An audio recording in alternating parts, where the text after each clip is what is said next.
What's up, Giants fans, Hub watchers, YouTube and Rumble subscribers, Twitter and Instagram followers? It's Kush back at it again with another call-in show for the New York Giants Just Chillin' podcast. It says I'm live on Streamlabs. I still don't see. Okay, it finally popped up. You guys probably just heard a little bit of a double there. That's all right. Shout out to everybody in the chat. We got Ligma, Scorpio, Emperor King, Edward Chan, Luan, and Sober Party. What's up, guys? How y'all doing? I'm not even going to say anything. I'm just going to get right into it because we actually have a nice rotation of people tonight from we're going to start off. Obviously, Mike being the member, I'm going to give him first honors. He's going to go first. Then I got Pest and Vibes lined up. Later on the night, I got the guy behind the Dave Gettleman Twitter account. Kid Blue may be coming in as well. And, of course, y'all already know Nate. He's a mainstay on the channel. So, like I said, Mike, you're the member. Go ahead, man. Let me hear what you got to say, bro. Bro, I am the happiest I have been in months. This Giant team broke me. Oh, word. Broke me. I'm just so happy and relieved that we're actually doing it right. That Mara is actually doing it right. For as much shit as I've been talking on Mara the past couple weeks, I have to give him credit here. with not just only that we're doing it right, but he he's not giving Abrams a interview, which thank God. I can't remember who I saw it from, but I said it in my video today where I was talking about GM candidates.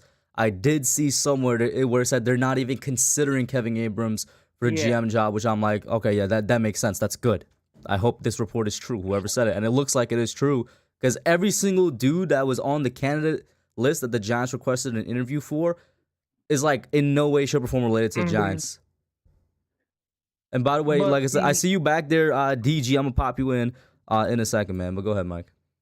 but the one thing that is kind of concerning me is what are we actually gonna do with the quarterback spot? Are we gonna give Jones another year? Are we gonna draft one? Because truthfully, I don't want to draft a quarterback in this class Mm-hmm. with us having practically no offensive line besides Andrew Thomas. Yeah. So let me ask you, what do you think we are gonna do With the about quarterback the situation? quarterback? All Yeah. right. I don't know. You know what I'm saying? And I'm fine with not knowing. I feel like whatever the new GM comes in, I feel like the logical thing to assume is that he might want his own quarterback, right? Um, Yeah. whether that means they're replacing DJ right now through this year's draft or maybe through the offseason free agency trades even. I've even heard shout out to Authentic. I was in the Authentic and the Beer show earlier this night. They went live at 7 o'clock and he pitched out an idea there where he was like, what about Deshaun Watson who's still on the market? Y'all know how I feel about Deshaun Watson as a person, but he is a tremendous player. So, I mean, that's an option as well. Yeah. It depends on the new GM, right? But I'm fine not knowing. I still think the smartest thing to do is to use Daniel Jones as the stopgap because his contract, Yeah. what we're paying him next year is going to be very cheap than what you're probably going to be paying another stopgap. But if they want to get somebody else in here, who am I to say no? I kind of feel like we don't even necessarily need to be in a full rebuild. I feel like we could kind of enter a retooling phase, but maybe I have my Giants blinders on. But I'll go ahead, man. Yeah. I mean, I'm fine. I'm like you said, I'm fine with Jones as a stopback quarterback Mm-hmm. for next year. So when there's actually a decent amount of quarterbacks coming out. Yeah. So what You was have I your eye on gonna any particular GM candidate or head coaching candidate there, Mike? All right, for the GM I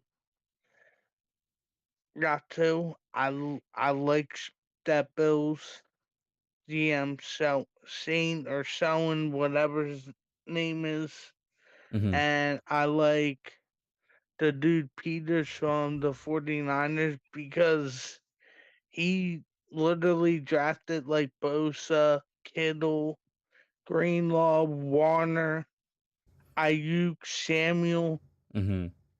and they all pretty much have panned out. So it seems he has, You're talking about Joe Shine from the Bills, right? huh? Joe Shine from the Bills, right? Yeah. How do you feel about there was a couple guys from the 49ers. Any thoughts on them? Oh wait, I was just talking about Peters. Yeah, no, I heard Ayuk and I was thinking 49ers, but I also heard you said Joe Shine, so I was a little bit confused. Yeah, yeah. But those are my top two candidates as far as head coaches. I mean, Brian Flores would be good. I'm just a little bit conflicted because of all the rumblings I heard. He didn't get along with upper management and all. Mm-hmm. I mean, Uh, Brian Flores isn't the only good head coaching candidate out there for the yeah, Giants that doesn't yeah, necessarily get yeah, along with management. Jim Harbaugh is known for that as well. But yeah, if they're doing their job, I mean, he's led the Dolphins to what, 3 winning seasons in a row, and in those 3 seasons, the AFC East has been very, very competitive. So that, yeah. yeah. Uh, I like Brian Dable, Mm-hmm. but that's pretty much it. All right. Well, Or I mean, I yeah. would be intrigued. I would be intrigued, or like Byron Leftwich, because I mean, look what he's done with Tampa, but you can say they had the greatest quarterback of all time. Mm-hmm. But I've seen the name Byron Leftwich thrown around as well, but for Leftwich is the same thing I was thinking with Brian Dable. Oh, look at that, two Bryans. I was literally thinking to myself, what if they just want to stay with their team as offensive coordinators and go and get a ring, yeah, and in Leftwich's case, another ring. I mean, like that's also very much realistic to something that they could do. hmm, So yeah, yeah. But as I mean, that's pretty much it on my coaching tree because I pretty much figured we would be staying with Judge for another year, so I really haven't. yeah, I gotta go. I admit I need to go and look into a couple of these candidates myself. Yeah. So yeah. But Mike, I want to thank you for calling in, man. A member as always. Mhm. Always love talking to you, even on the Discord, man. Any last Yeah. thoughts before I pop you out here, bro? Just everybody sub up the hub. He's a great content creator, and it's been good. I'm sorry I haven't been on as much, No but need to apologize, man. I could not talk about this scene. It just broke me down and Listen, man, I had always me. remember when you came on and you said you were done. I'm not gonna lie, it was heartbreaking, but it was also hilarious because you were like such a Yeah, diehard fan, and then that one stream you came on, you were just done with the Giants. yeah. Yeah. But anyway, hub, it was Mm-hmm. good talking to you. Everybody that hasn't yet, sub up the hub. He's truly a bro. Thank you, Mike. Have a good one, man. Peace. You too. All right, y'all. I got somebody that I've never had on the channel first, before up next. Then I got a legend on the Giants Twitter community in Pest who's become a legend somehow. I don't know how. Why do y'all follow that man, bro?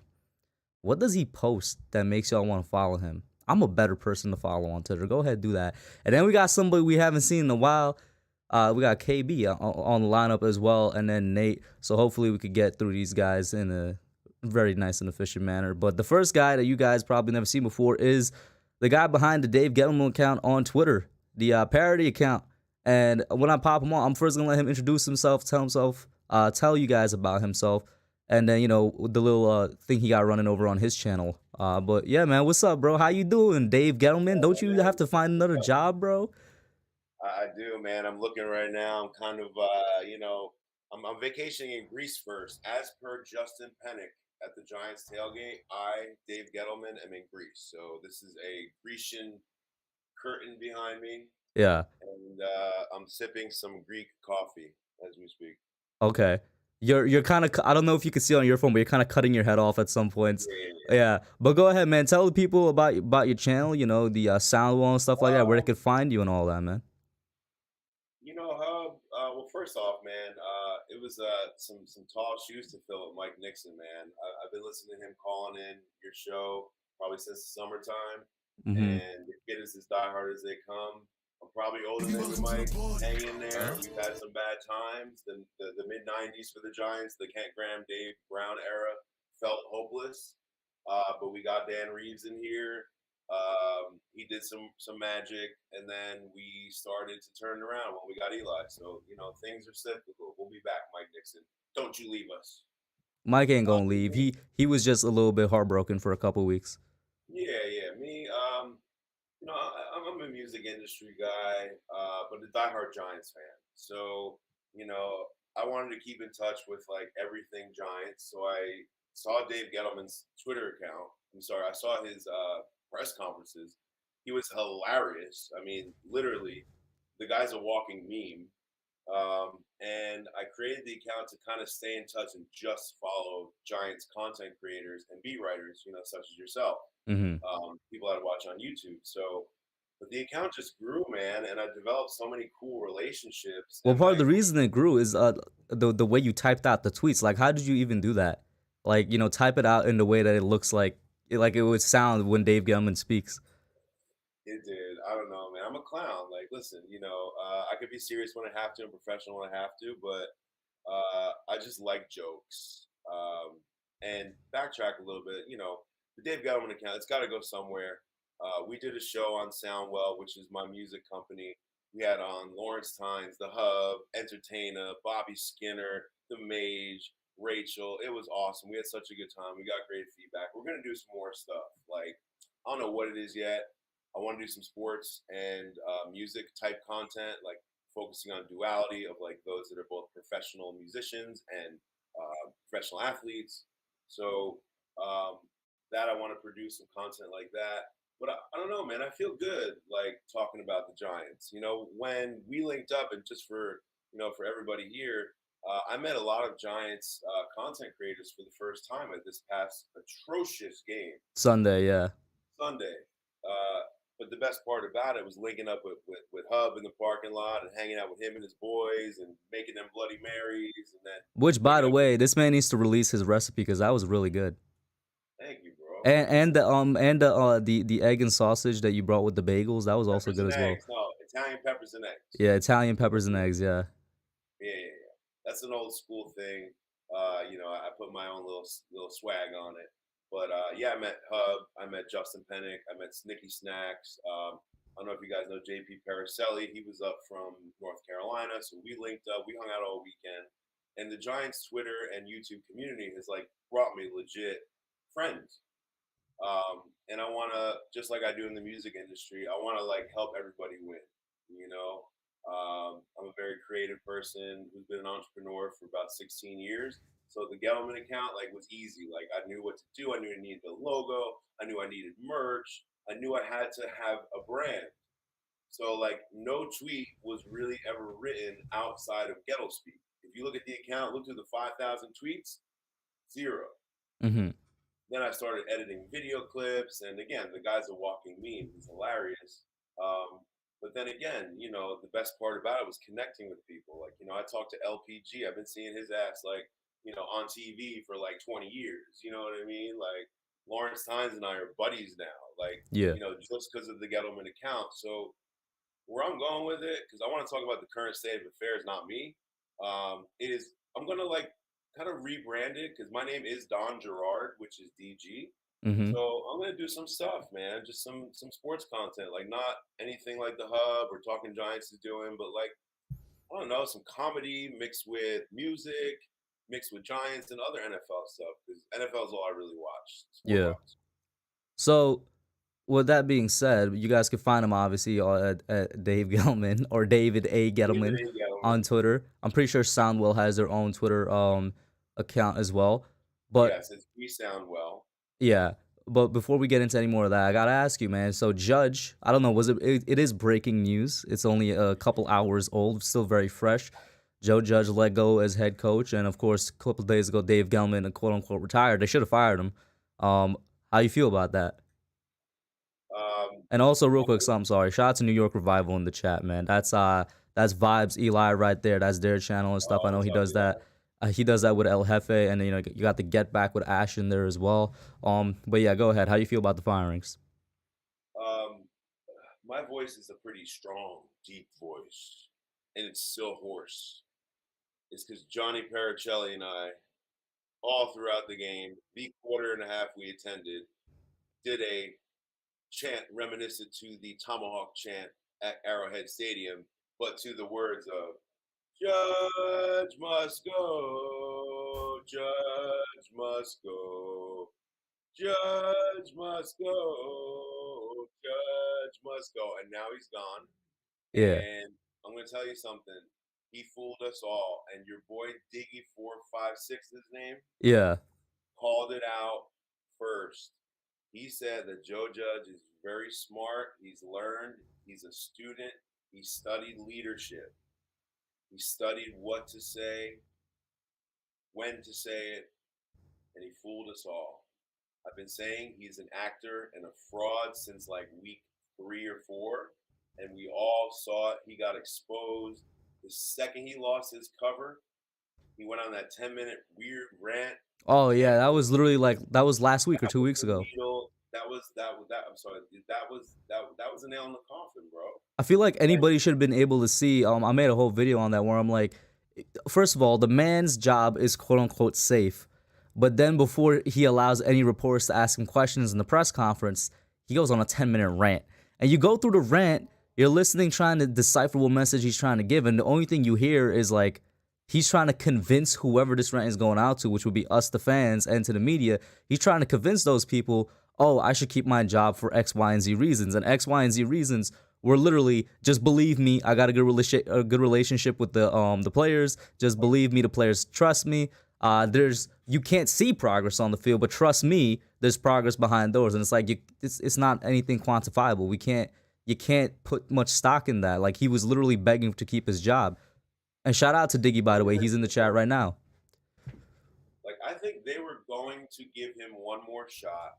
They've done the two and done thing over and over. Ray Hanley, Ben McAdoo, Pat Shermer. They didn't want to do it. Mara preached patience. But what happened was the press conference. That lost him his job. I don't know this. I am nobody. I have no sources. That is what I believe lost him his job. He would have been retained one more year. It would have been a possible interim GM from within. Real Let quick, them all. Don, can you step towards your right? I think it would be. Yeah. There you go. Yeah, now you're back in frame. Go ahead. No, I think they would have retained Jones. I think they maybe would have put a Kyle O'Brien or Kevin Abrams in for this next year because that brain trust was part of drafting Jones, and let Jones, Judge, and this new GM who would be an old GM guide the ship. If they fail, then in 2023 you get rid of everyone, you draft a new quarterback. Now, fortunately, we thought Gettleman was just going to retire and Judge would be retained, but now we're getting a new GM and a new head coach, and I couldn't be any happier. Gettleman should have been canned after 2 years, in my opinion. Again, I was him, but I didn't agree with everything. And Judge revealed himself to be the fraud that he really is. So I'll say one thing, right? I think that Judge, I don't think he's a complete fraud because like there was something in that first year. Maybe it was just luck, right? You know, I don't know. Maybe it was just It's his first time being a head coach, and he just went way above the expectations we had for him.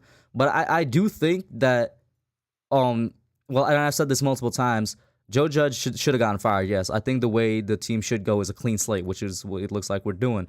But there's not everything was his fault. You know, like injuries are not in his control. The stuff with COVID is not in his control. The things that weren't in his control, he dropped the ball on. So obviously, once again, he should have been fired. But I feel like if he gets another chance down the line, say like 5, 6 years from now, I feel like he would be a better head coach. I could see him being a good coach in the NFL. Like I don't mean to say like I don't think he would be a special teams coordinator for the rest of his life. Is I guess what I'm trying to say. I feel like he could still move up the ladder. not It's coordinate just that offense. we're in a position where we don't have time to wait for potential to turn into reality, and that goes for Joe Judge and for Daniel Jones. For both of them, you could say that. Yeah, man. I have to I half agree with you. I did see the leadership. I did see that the endearment the players had to him, namely the loose ball in the mud thing. Hmm. You could tell that was genuine. They loved him at that point. Did you ever hub? I mean, did you ever have a girlfriend you were dating for a little bit, and it was all good, and she was telling you one thing the whole time? Hub, you're my baby. I love you forever. I want to be with you and only you. And then, like a year later, you found out she was cheating on you the whole time. My very first one, actually. That that's what Yeah. Joe Judge did to us. And his cheating was not with other teams. His Yeah. cheating with who he is. And he's from Philly, first of all. We should have known. We should have known, man. He's a Philadelphia guy. Come We shouldn't have trusted him on, at all. man. He's from Philly.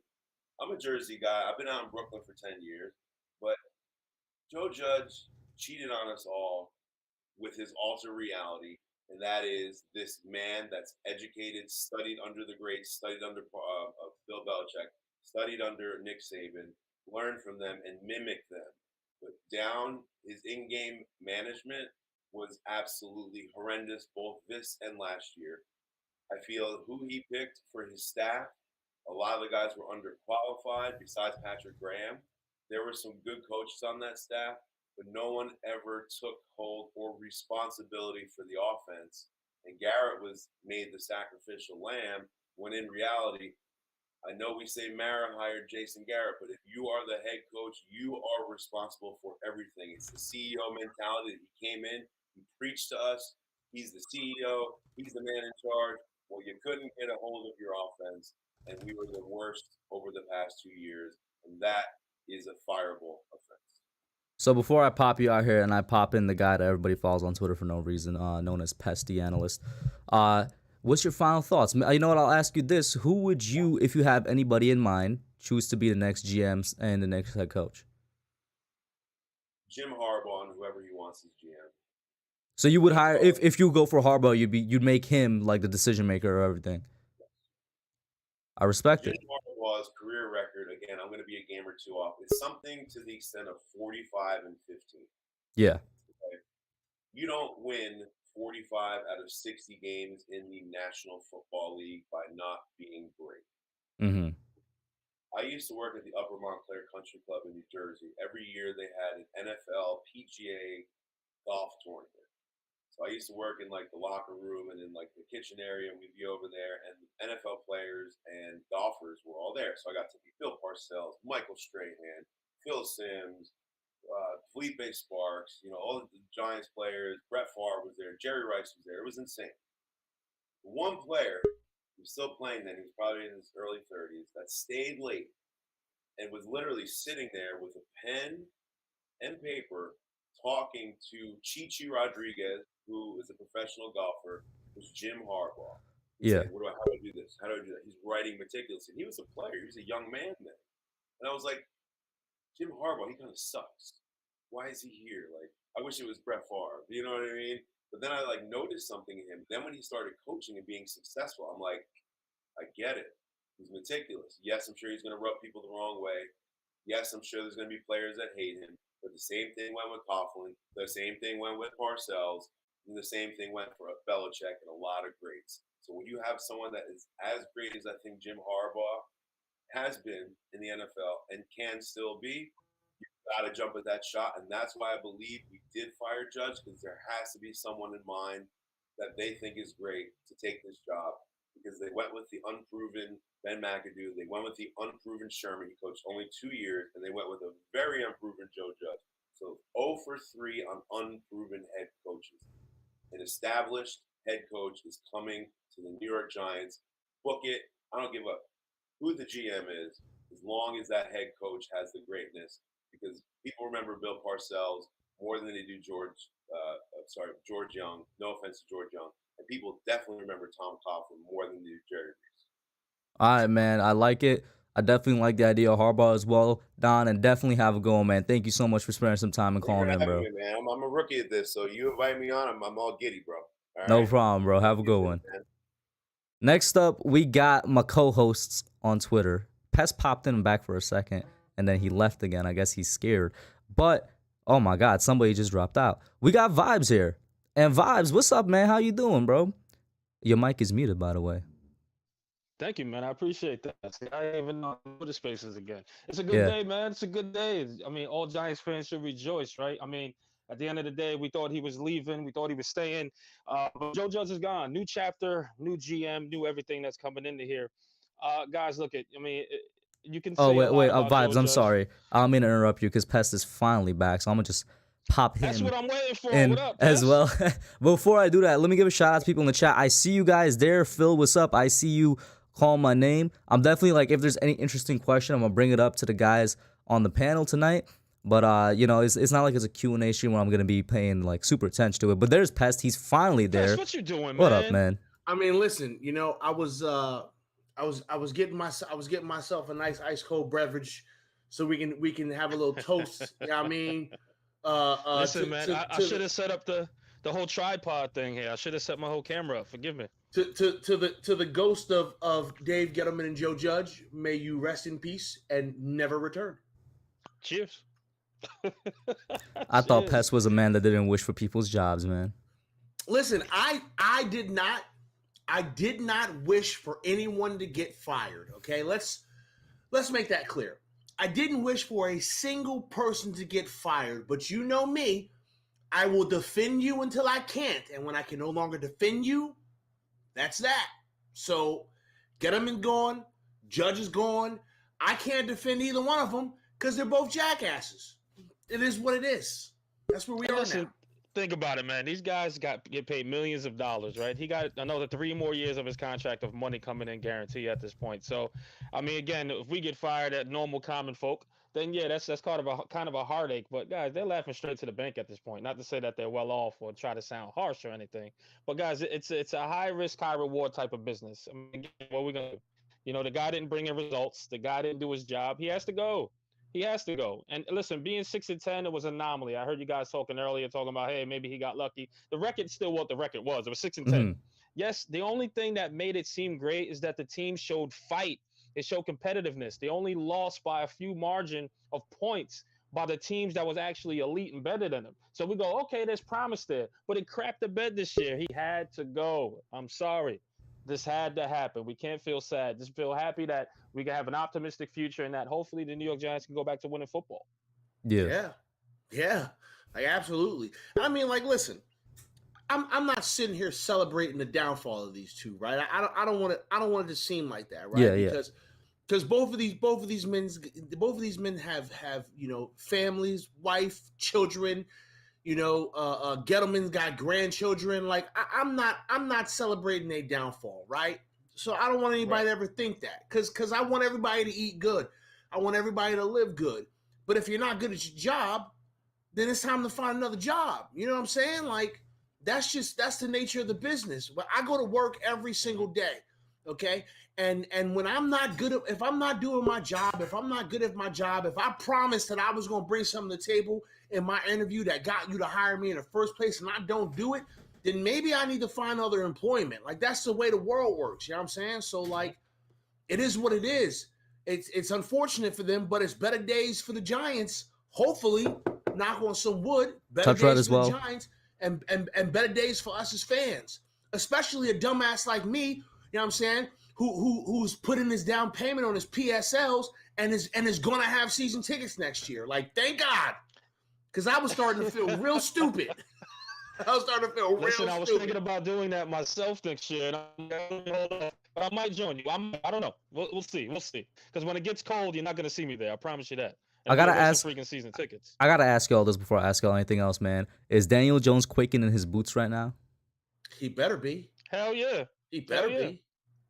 He I don't better know if you be. guys saw New York Revival yesterday, but I bombed on him a little bit because again, guys, like we don't know, and the fact that he's the biggest question mark, we have to move on. This should be Daniel Jones's last year, unfortunately.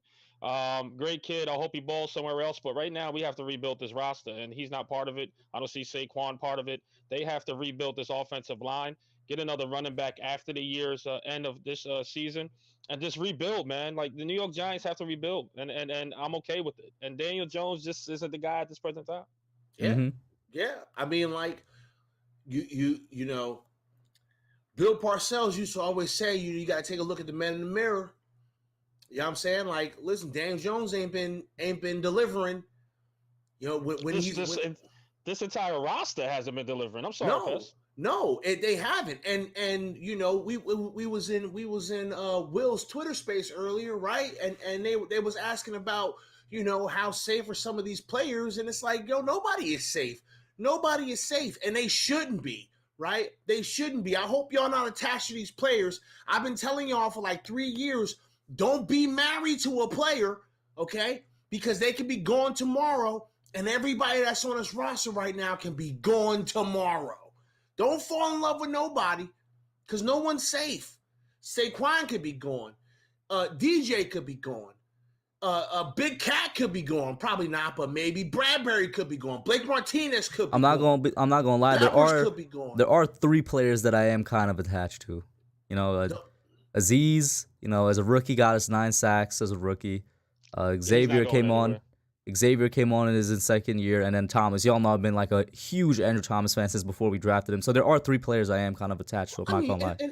And obvious things are obvious, right? Those 3 players are safe. They're not going to go nowhere, right? They're on rookie deals. Pretty much anybody that's on a rookie deal is probably safe, right? Probably safe. But like Saquon Barkley might not be here, y'all. He might be gone. No. DJ might not be here. He might be gone. Bradbury if we take, and I guess this is a great segue into the GM search conversation, because if we take on a guy like Adam Peters or the other guy from the 49ers, Rand Carthon. By the way, Rand Carthon's dad, Maurice Carthon, was a fullback for the Giants in the 80s. I think he was part of one of the Super Bowl teams. Might have been in part of that 86 Super Bowl team. That's not the point. If we take one of those guys from the 49ers, you know how easy it is for them to find a good running back not in the first round? What the 49ers have been doing in the past 4 years. I mean, we've done it too with Ahmad Bradshaw, right? So again, you don't have to pick a running back that high. History has shown that you could pick a running back in the late rounds and it could be someone great. You know, it's just Dave Gettleman thought he was touched by the hand of God, and unfortunately, he is not touched. Listen, he has all the talent in the world. Let me say that. I think Saquon Barkley may have a higher ceiling than Daniel Jones, may or may not. That's up for debate. But I'll tell you this: Saquon hasn't panned out as the pick at spot at least. I think number 2. Forgive me, guys. He hasn't panned out as the number 2 pick. He hasn't. So in that case, you have to move on, because what are you going to give him, more money to stay? He hasn't proven. Yes, he had rookie of the year. Yes, he had another good year after that. Then he got hurt. Then he was hurt again. So again, you can't take that to the bank and give somebody a multi-million-dollar year contract and say, all right, run it back. No, they're going to get rid of him. Going to get another running back in the draft that's young and is going to come in and work hard. That's what I see. Yeah. I don't remember who said it. Somebody said in the Twitter space that, like, you know, let's say that we get was it Sean? Sean is the guy from the Bills. Yeah. And it was like, you know, you don't be surprised if that's the person that we hire, and then suddenly Saquon gets traded to Buffalo for like a 3rd round draft pick. Don't be surprised. Mm-hmm. Don't be surprised. Like, don't be surprised. Saquon would be great in Buffalo, by the way. Just talking about a player's success after they leave in the Giants. I think he would be great in Buffalo. Probably. Just saying, don't be surprised if you know, in a month, a lot of moves is being made all of a sudden, and your favorite player gone. It's probably gonna happen. Do you think he would go for a 3rd round or higher or lower? I don't think he'd go higher than a 3rd. Honestly, maybe he can go for a 2nd if you know. If we got a second, I would love if we got a 2nd for him. Well, I mean, you'd probably have to give up like Saquon in a 4th, Maybe you can get a second, Mm-hmm. but I like would I do don't that. think you can get a second off top for Saquon. No, like why would you? Okay, why would you give a second round pick to a running back that needs to be paid? Doesn't Why? make sense. It's got to be a third. Why would you do it? That's the Mhm. highest. I personally wouldn't do it. I wouldn't give up a second for a running back that's got to get paid. And let's not pretend that Saquon's going to be like, oh, just give me a little something, I'll be all right. No, he want that Christian McCaffrey money because he thinks that's what he's worth. Speaking of Christian McCaffrey, there's even been rumors about that man getting traded from Carolina. Right. Like, listen, at the end of the day, I don't think any of these players are safe, and I don't think they should be, except for a few players that are on rookie deals right now.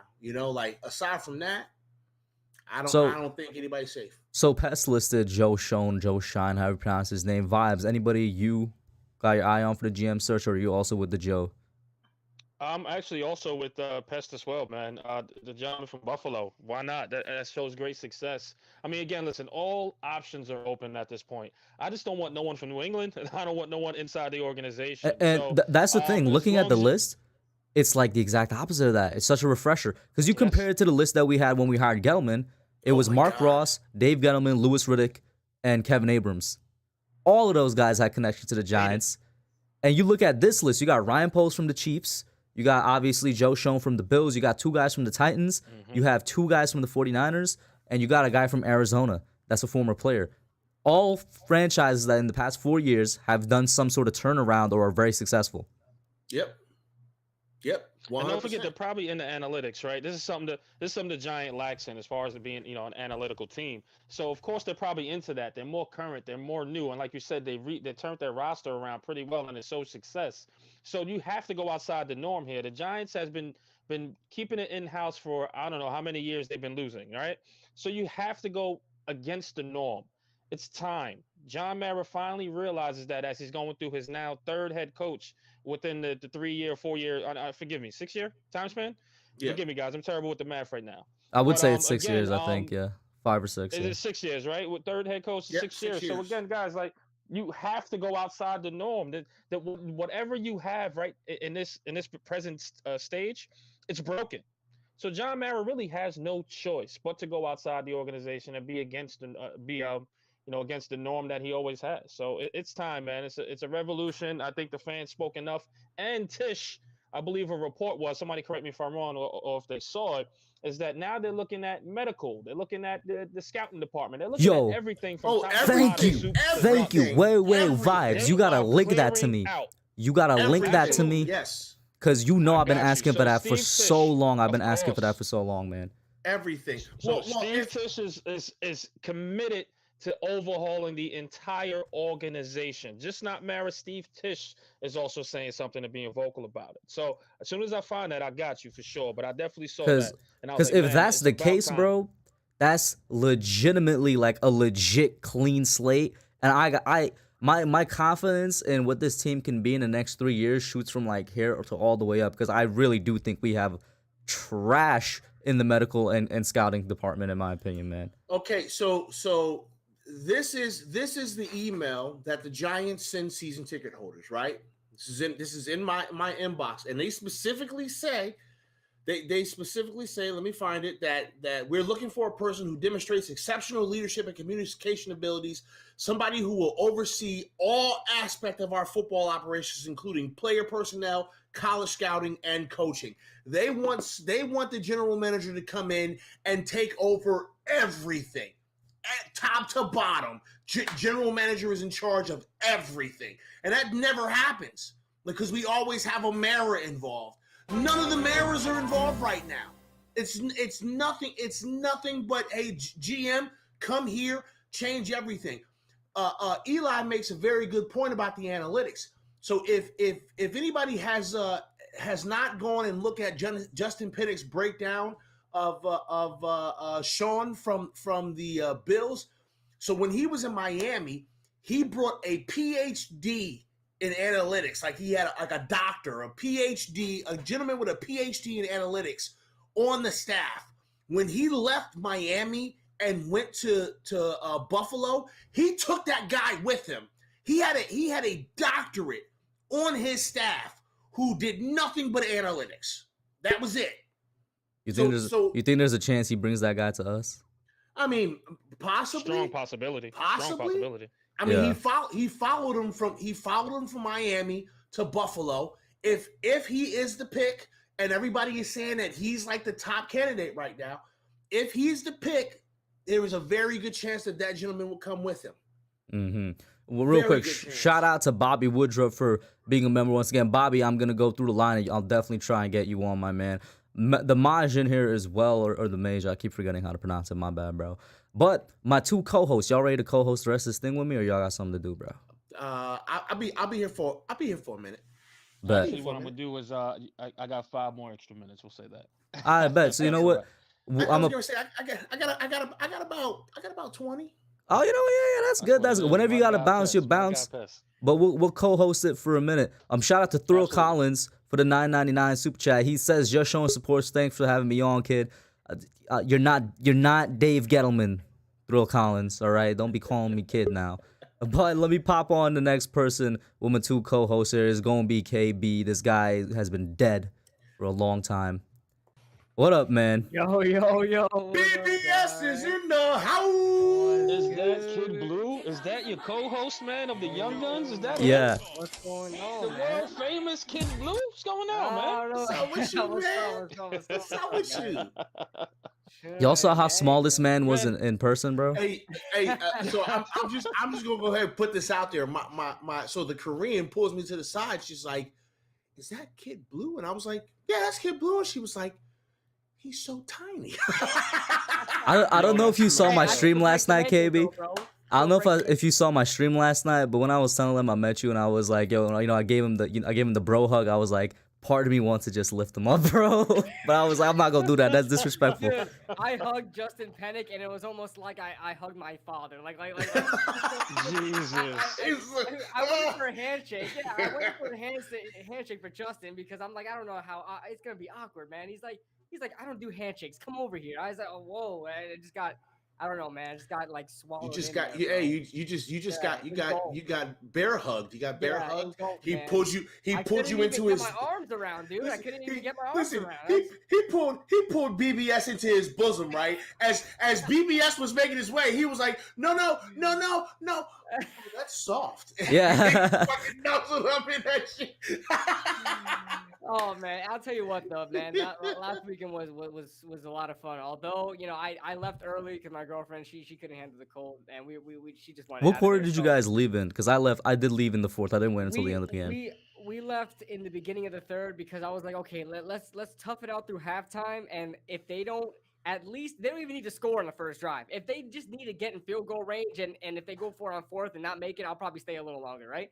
They didn't even do that, so I left. And then after that, they scored a touchdown, which is, I mean, just my luck. But it didn't even matter anyway. But it was awesome seeing you guys. I did not care about the game whatsoever. I cared about going to that tailgate and seeing you guys. But yeah, it was a lot of fun, man. If it was warmer, it would have been cool. But you heard them speak about it, man. Go ahead. You had a really good tweet about Joe Judge that I feel like you should probably echo again if you want to and get into it. But let's hear your thoughts on it, man. Yeah, as far as the Dave Gettleman goes, just to quickly address that, I mean, it is what it is. I mean, I've been a Dave Gettleman supporter for a long time, or apologist rather for a long time, and it's just like this. I don't care anymore. I would love to see him gone and for us to have a clean slate. With the Joe Judge situation though, the Joe Judge, I was so on the fence that I didn't even have a necessarily a decision or a preference of what I wanted to do with Joe Judge, just because I was so on the fence. There's a lot of pros and cons to each situation. But we heard that they were going to retain Joe Judge, and so that's why I was kind of taken aback when we found out that he was fired. Although, I said this in the tweet, and this is the tweet you're probably referring to. Joe Judge, to me, has what it takes to be an NFL head coach. It's just not his time yet. And unfortunately, he was brought to an organization that has no time to be patient for a new head coach, someone who's new to this experience. He's never been a head coach at any level ever in any sport ever been a head coach, high school, college, whatever. So this is something very new to him. Even the coordinator position was new to him when he was a special teams coordinator for New England. He's used to being positional coaches, used to being assistant coaches. So this is something very new to him, and coming to an organization like the New York Giants with the fan base that we have, okay, it's not an easy task to do. And so, in my honest opinion, it wasn't the right time and place for Joe Judge. I still think if he were to go somewhere else later down the road, I wish him nothing but the best, but I think he can be successful. It's just in this situation, although I would love to see him work out, I was rooting for Joe Judge. I was trying my best to see past all his rookie head coach mistakes, like the roster management, the clock management, the emotional, timeout calling, the emotional, challenges and stuff like that. I was trying to see all past that and trying to be patient with him, but it's just this just wasn't the right place for Joe Judge, and wasn't the right time at the state of this franchise right now. We just don't have the means of kind of, I don't know, I guess you could say like babysitting and just watching a head coach grow into his own. This just wasn't the right time and place for him. But as far as the candidates that I'm looking at, as far as GMs and head coaches go, I'm really looking at the guys from the Bills, man. Schoen and Dable. My biggest concern though with Dable, and a lot of people are blinded by how good the offense is now with Josh Allen now that he came to his own. We got to remember that offensive running game over there for Buffalo is atrocious. It's bad. It's masked by good, a good pass play, right? Pass heavy sort of things. Josh Allen's a gunslinger, but they don't run the ball. And some games, me and Hub called a game. I think it was the playoffs last year where they didn't run the ball at all to like the Yeah. third quarter. And although it may have been intentional because of the personnel that they had, that still concerns me. They do not run the ball effective, and they really are negligent when it comes to running the ball. As far as I'm concerned, I do not want a pass heavy offense with a quarterback that we don't even know if we're sold on yet, or even if we get a rookie quarterback, I'm not giving it all to him to throw the ball downfield. That's the only thing that concerns me about Dayball. But he's still my guy for right now, and the Schoen guy for the assistant. I guess he's assistant GM for the Bills. And I am keeping an eye on the Arizona staff. I know they're probably not on everybody's radar, but you guys got to remember back in 2019, the Cardinals were in the exact same position the Giants were in 2019 when they were drafting their own quarterback. They ended up with Kyler Murray. We ended up with Daniel Jones. And I tell you right now, I compared them in that year and how similar those two teams were. And look at where they are now. Look at where we are now. So if we end up with one of those guys from Arizona, I'm not going to say it's going to be the same situation because obviously their hand wasn't ultimately why Arizona is succeeding right now. But you got to think they learned something from being in that organization and watching that organization grow from 2019 to now. Because I'll tell you right now, we Eli lost Lee, vibes. oh man, He did but say he had 5 more minutes. I'm not Yeah, sure he if we said he had lost 5 him, minutes. I got but you. yeah, it is what it is. Yo, shout out to Vibes if he's gone. He just sent a message. He said he appreciates you as always. So Yeah. he had to slip slide. Appreciate you coming in, Vibes. And by the way, I'd just like to give a special shout out to Viz, who is currently chilling in a gated community on a cul-de-sac. I hope that private school is treating you well. I know you want to be gangster real bad, but that private school is really holding you down from doing that. But I'm sure everything is good, man. All right. Just enjoy yourself, man. I hope you're doing all right. You sorry son of a bitch. Okay, anyway. What happens if I go like this? Actually, yeah, there you go. That's It's not better. Go bad. ahead. Not There you bad. go. Go ahead. Yeah. Yeah, but just to finish up my thought, I was almost done anyway. I mean, they're all really good candidates in my opinion. From the teams that they're coming from, Tennessee, I love the way Tennessee is built.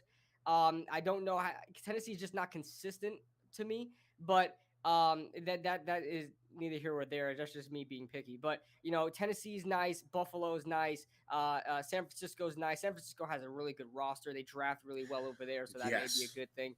So there's plenty of options you can go to right now. My number one options right now for head coach and GM are the guys from Buffalo. They may go in that direction. If they don't go in that direction, I'm okay with it. I like the candidates that we've got this year. What do you think about what he said, Pest, in terms of in terms of Judge, not necessarily You being agree. You better agree. You better agree, Pest. Shut up, BBS. I don't know. Okay. Here's my problem with Joe Judge, okay? I think Joe Judge puts his foot in his mouth a little bit too much, right? Like you can't show up to the party talking about you can drink everyone under the table and take everyone's girl and then stand in the corner the whole night and not talk to nobody. You know what I'm saying? And that's I love your analogies, dude. and that's kind of what Joe Judge did. Like he showed up and he's like, I'm gonna give you a product you can be proud of. We're gonna punch the opponent in the nose for 60 minutes, rah rah rah rah rah. But then did none of that. He did none of that. Right. And so if I'm looking at a potential head coach, and one of the names that gets slid across my desk is Joe Judge, I'm sliding that mofo right back.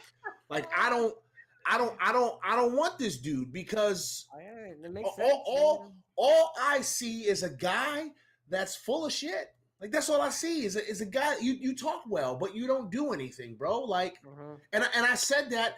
Let me plug my damn YouTube channel because it was funny.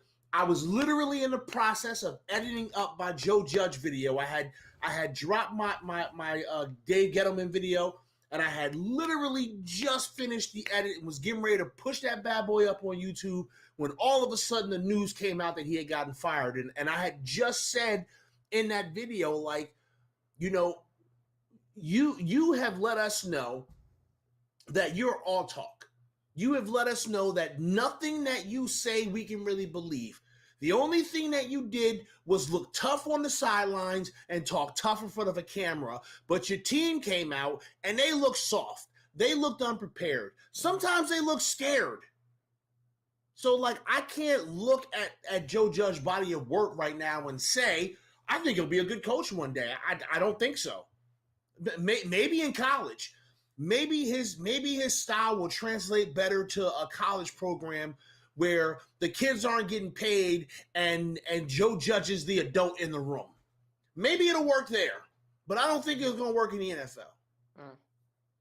That's what I think. You don't think eventually he could mature enough to become a head coach?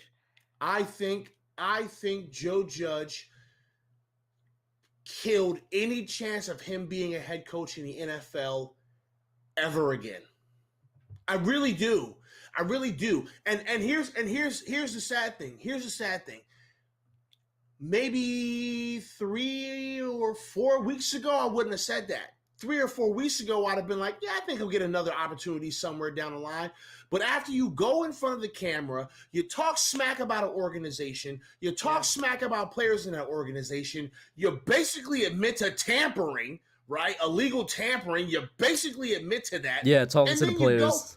And then you go out that weekend, you get your ass kicked by the team you basically insinuated was a clown show organization. And at some point in this game, in this meaningless ass game, you didn't have the sack to try to get the first down in -5 territory. Let's make something clear too. I think that was 2 QB sneaks in a row. Yeah, so it was second and 11. He did a QB sneak. Then it was 3rd and 9, and he did another QB sneak. That 3rd and 9, but that was the second straight QB sneak they ran. And I remember seeing that live, and I'm like, oh, I'm about to leave. I saw it live as well, and I wasn't shocked about. I wasn't shocked about the fact it was a QB sneak. I was shocked that he just ran 2 in a row. I was like, hold up, what just happened? Yeah. And so basically what Joe Judge told us in those 2 plays was that on 2nd down, in his mind, he was like, we punting the ball. Well, punt the ball on 2nd down then, stupid. Like don't run 2 quarterback sneaks that net you 3 yards, right? God. Don't do that. And I said this in my video too. If you don't have the sack, if you don't have the testicular fortitude to take a shot in your own end zone, if you don't have the testicular fortitude to just try to get a good drive out of this in a meaningless game, then what the hell are you going to do in the NFC Championship? Like, what are you going to do when everything matters? Because nothing mattered on Sunday. Nothing. If you got out of that situation and went and scored a touchdown, or if you would have threw a pick six or fumbled the snap and the defense scored a touchdown, what difference would it have made in that specific game? Nothing. Nothing. So no, I'm sorry. When I look at his body of work, I'm like, nah, not this guy. So Nope. real quick, I want to highlight, or I can't actually highlight it because it's Streamlabs, but a comment that Marjorie said, which was something that I've been saying for weeks now. I'm like, look at the product on the field and tell me that these players are still behind him, because I never believed that the players were still behind him when it came down to stretch. And she says that there will be stuff coming out about Joe Judge in the upcoming weeks. And I know exactly what tweet she's talking about. This was from Ryan Dunleavy. Other coaches were walking on eggshells around him. And in addition to that tweet, he was saying players were also walking on eggshells around him. They like him as a guy. He's a good person. He's a good person, right? But they were saying that they were not sure if they were really buying into what he's saying anymore because of the fact that there's no change each week, which is, once again, you just need to look at the product on the field and you could tell that they weren't really buying into what was happening. Yeah. Yeah, No. that's something that another thing why I think Joe Judge got fired is the the use of the personnel, the use of the players. Like, I know it all falls on the offensive coordinator, but he still has a say in those things. You know, we went the whole season without using Kenny Golladay, at all. You know, we don't use Kenny Golladay. We don't use guys like John Ross. We don't use. Oh, we don't whoa, use Nate, you got the echo players- going. Nate got the whoa. echo, and Nate got. Not only does Nate got the echo, but Nate ain't got a haircut in like a million years. Hey, man, it's been hard was being trying a to get Giants the. fan, bro. He was Yeah, trying to maybe get I the- have echo because you didn't say a damn thing and I didn't have an earbud in. Jesus, Kush. Hey, I see you. Be trying to prepared at grow all a times, beard. man. Yeah. Nah, I just haven't Number shaved in one. a minute there. No, man, just grow it out, man. Look how good it looks. I'll see. Shout out to Jake for the $5 super chat. He says, "Yo, Pest with the Oh. beard looking good, my guy." See, On See what I'm topic, saying? bro. On topic. You see what I'm saying? I didn't even peep that. You see what I'm saying? All of you could probably grow a better beard than I can. I'll tell you that much. All I of you. mean, I got time yet to figure that out.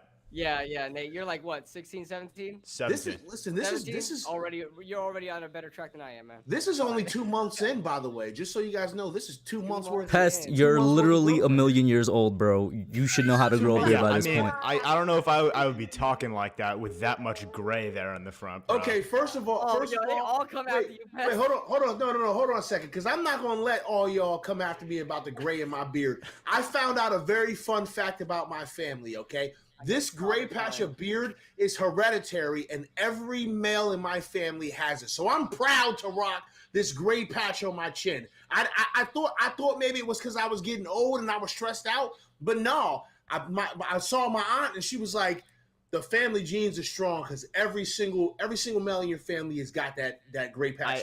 I'm gonna call cap on that. I mean, everyone gets gray in their No. beard. That's not No. That's not hereditary. That's No, a no, thing no. that happens. No, listen. I have no gray anywhere else on my beard except right here. All of my uncles have this exact. My beard and my uncle's beard look exactly the same in terms of where the gray is at. It's all in the same spot. I have no other gray in my beard except for right here. You're rocking the Ed Reed right there, man. You're rocking the Ed Reed. But wait, Hey, listen, it's a family thing. before we talk more about beards, go ahead and finish your point, KB, and then let's hear what Nate got to say on the Joe Before Judge. we talk more about beards. Okay, I was talking about Joe Judge and another reason why I got fired. That the player personnel out there was terrible. I mean, there's no excuse, absolutely no excuse why Kenny Golladay shouldn't be on the field the majority of the time. I seen who was out there. Alex Bachman was out there more than Kenny Golladay was. I forgot Alex Bachman was even on the team still. Don't slander the good name of Alex Bachman. Come on, I'm pretty KB. sure he got promoted from the practice squad to play in this game because they couldn't pay enough players to play on the roster. And so they probably brought him up or whatever. But Kenny Golladay was on the bench more than Alex Bachman was. It's insane. So Joe Judge has a role in that, and that's another reason why I think he got fired and why he probably should have got fired for that. The player personnel was absolutely terrible. We still went in this season with 2 fullbacks on the roster. That's something I'll never let go of. Okay, Corey Clement looked like an absolute god in that last game of the season. Okay, I'll just remind everybody of that. We could have had Corey Clement still on this roster, but and that would have helped the running game tremendously. So Offensively, it was just an absolute mess. And Joe Judge being the head coach, although he's not an offensive minded head coach, he's a special teams guy, whatever the case was, he's still responsible for keeping all of those phases in check. The offense, defense, and special teams. The defense was pretty much locked. I mean, I had no complaints. There are a couple games where they slipped up. The defense, I was very, very satisfied with it over these past 2 years. But the offense, there's no excuse for Joe Judge that the offense has been like that for 2 years. There's no reason. Yeah. We've had no good offensive games. Like we've had games where we're like, okay, this offense is so bad, we'll use this as, we'll say this is acceptable, right? Like the New Orleans game, right? Where Daniel Jones threw for 400 yards, whatever the case was. I mean, that was an okay game, right? We still didn't get to 30 points, but it was an acceptable game for the offense. We've never had a really good game for the offense where things were turning up. It's been like that for the whole 2 years. It's been like that, and he has no excuse for that. He really doesn't. By the way, Pest, I know it's coming up on that 20-minute mark you were talking about. I'll just pop out whenever you got to. I've got to slide out because I got to make one more appearance tonight before I call it. And give my, I listen. I am, but he's a big name, guys. He's big time in us right now. I'm not. No. Listen, no. You guys know how I am, man. If anybody says, "Hey, will you come and talk football with me?" I say yes. I don't tell anybody no. I see you trying to hold back a pause right now. I don't. Yo, all I'm doing is staring at my screen blankly, and y'all attack me, bro. Yo, keep going, Pest. Keep going. Weird. But no, yeah. If somebody says, "Hey, can you come talk football with me?" I say yes. I don't tell anybody no. Okay. If you want me to show up, I'll show up because that's just who I am. It's all about the community. So yeah, I gotta go make another appearance. Talk for a little bit and then take my ass to bed because I got to work in the morning. For sure. And NFL Network before he goes to sleep tonight. Guys, make sure you go over there. I'm not there yet, but I'm gonna be. Y'all gonna see me. Okay. Guys, make sure you follow Pest on Twitter. Someday. Make sure you sub up his YouTube channel. And as Pest slides out, I'm gonna slide Diggy in. And Nate, go ahead and give what you got to give, bro. Yeah, sure. I mean, we're talking about the same thing over and over again, but I'll agree with what KB's saying. Obviously, the thing we all understand is that there's certain things that are situational from team to team in the league, and there's certain things that are absolutes. And for Joe Judge, it's a matter of, my favorite expression, control the controllables, and he's just failed to do that consistently. And even without those things, even without him completely flopping on his face with special teams, which was the thing he was supposed to be a specialist at, with team discipline, which is his biggest selling point, and with all the other stuff that went wrong this year, even besides that, at some point with the mountain of problems and things piling up, just continuing to destroy this team, at some point the blame has to go to the man in charge. That's something that's true across any organization. When the old expression with a baseball team is you can't fire every player. You know, when it comes to the Giants, one man has to be responsible for team operations and player personnel stuff, and that was Dave Gettleman. And one man has to be responsible for the day-to-day stuff going on with the actual team at the player level. That's Joe Judge. And those two guys just clearly haven't gotten it done. It's a results-based business. We all know what NFL stands for, not for long. These guys had an opportunity. It just didn't work out. And people are going to say whatever they want to say. At the end of the day, this is a professional industry. These guys are going to move on. Dave Gettleman's retiring. Joe Judge is going to do something else. He's a young guy. He's going to get a shot somewhere. Whether or not he ends up as a head coach again, that's a whole other conversation. But this isn't the end of the world for either of them, clearly. And that's just kind of going to be how it is. Both parties are going to move on. For us, I'm just seeing these names come out. And the statements coming out from these blue check marks of this great list of people that we're interviewing, and Joe Shine, however you say his name, the director of player personnel in Buffalo, being interviewed tomorrow morning. It's all good things. It feels like maybe we're finally doing what everyone has wanted to do, which is an actual real-life rebuild, not a halfway rebuild, not a quarter-way rebuild, not a keep some things, get rid of other things. If you want to do a rebuild in this league, it has to be done properly. Now, we're at a point where we need to take this time, really evaluate these candidates, find the one with the best resume, the best vision, and the best ideas tangibly for how to fix this team and how to use what we do have moving forward. And at that point, we can start to build out down from there. I've said for a long time, the issues with this team are top down. It wasn't going to go away with just getting rid of Joe Judge or just getting rid of Dave Gettleman or any one of the coordinators. It had to be a clean flush. And I still personally, I'm worried that John Mara is going to continue to be the poison that kills this team. Because I do think when I say top down, I mean all the way top down. So with that said, I'm hopeful. I'm not confident by any stretch. I'm hopeful. Personally, we talked about candidates. My list, best case scenario for me, Joe Schoen. I'm just going to say Schoen. If it's wrong, sue me. Joe Schoen, GM. He brings Brian Dable with him as head coach, which would be incredible. Pep Hamilton for offensive coordinator. And either Vic Fangio as defensive coordinator, or if for some reason the league is stupid enough to let us, Brian Flores as defensive coordinator. Just because he should get a head coaching job, but for a number of reasons, the NFL is always stupid with regards to these decisions.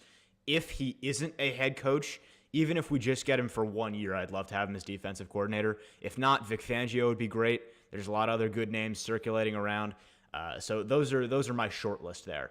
And the other thing, and before I shut up and let Diggy say his bit to chat, one thing that I definitely think is coming into play here is going to be the quarterback situation. Because you guys talked about Daniel Jones briefly. This definitely puts his head on the chopping block. At this point, with the guy who drafted him and the guy who backed him gone, Daniel Jones is on really thin ice. Really, really thin ice. It's out of his control at this point. It's going to be what it's going to be with the new general manager and head coach combo. They're going to make their decision. I tend to think we're not going to see him in Giants blue next year, or if we do, it's going to be as a backup. And with that said, we all still know this is a bad quarterback class. And I think what this does in this moment is gives us an opportunity to make the most out of a bad situation. What I mean by that is I see one player in particular, Malik Willis, as the only one in this class with the potential, and we all call him a boom or bust. His boom is big enough to actually be a franchise-defining quarterback.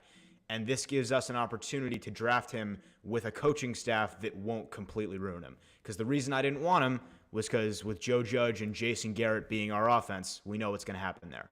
So if we have a guy like Brian Dable, Pep Hamilton specifically, that gives you the ability to draft Malik Willis. And I have been talking way too much, so I'm going to shut up and let Diggy go here. Before Diggy goes, I just want to say, if y'all go in the chat and just scroll up, they've been roasting everybody for like 5 minutes straight, bro. It's not, bro, they roasted me, they roasted Pest, they roasted Diggy, the only person they ain't roast is Kid Blue, which makes no sense because he's the most roastable person here. Yo, wait. They haven't hit Kid Blue? They haven't hit Kid Blue yet, bro. But they roasted everybody else. The low-hanging fruit. But go ahead, though, Diggy. What's up, man? I am low-hanging. What's up? Hey, yo. I mean, listen. Yeah, you heard that, right? Just caught me off guard, man. Yo, this man. Anyway, I'm excited because I've just felt like I've been saying since like week 2 that I thought that Joe Judge was a control freak, and I thought that the reason that this offense was looking the way that it was looking was partially Jason Garrett, but I thought it was mostly Joe Judge, because that conservative stuff that we see and situations, I think we see on every single play in his offense, and that's why we can't. I don't even know what's going on in the chat. Yeah, I'm not even looking at it. Yo, it's our boy Axe Money down there. He's having a time. He feels like he's saying some stuff. We're just gonna let him. He just said I was freaking Smeagol, so I'm just gonna. Axe, how do I look like a Pokemon, bro? But go ahead, Diggy. This man said I look like a Pokemon. Pokemon? Yeah. Anyway, the Hubamon. Anyway, go ahead. Yeah, I just felt like he was a control freak. I felt like the reason that this offense looked the way that it looked is because of Joe Judge, because I just don't think that Jason Garrett was that bad. I just refuse to believe that. I'm just glad that he's gone. Did you see the report from Colin Cowherd? I don't know if you trust that or not. Exactly, and I was just about to go over that. They said that Jason Garrett was at his wit's end. Like, and I believe that. It might be a little bit over-exaggerated, but I still think that this offense was the way that it looked because of Joe Judge. Kenny Golladay, he didn't get any shots down the field, and that's his strength. I would hope Kenny Golladay asked for a trade. Let's see what's going on in this chat. Yo, yeah. Ash Money, this man's talking like he isn't an Eric Flowers clone. You cannot be talking about what we look like right now. That's unacceptable. Like this man, literally, Axe Money is just an Eric Flowers clone. But I'm, shorter. I'm gonna put away the chat because I keep getting distracted, bro.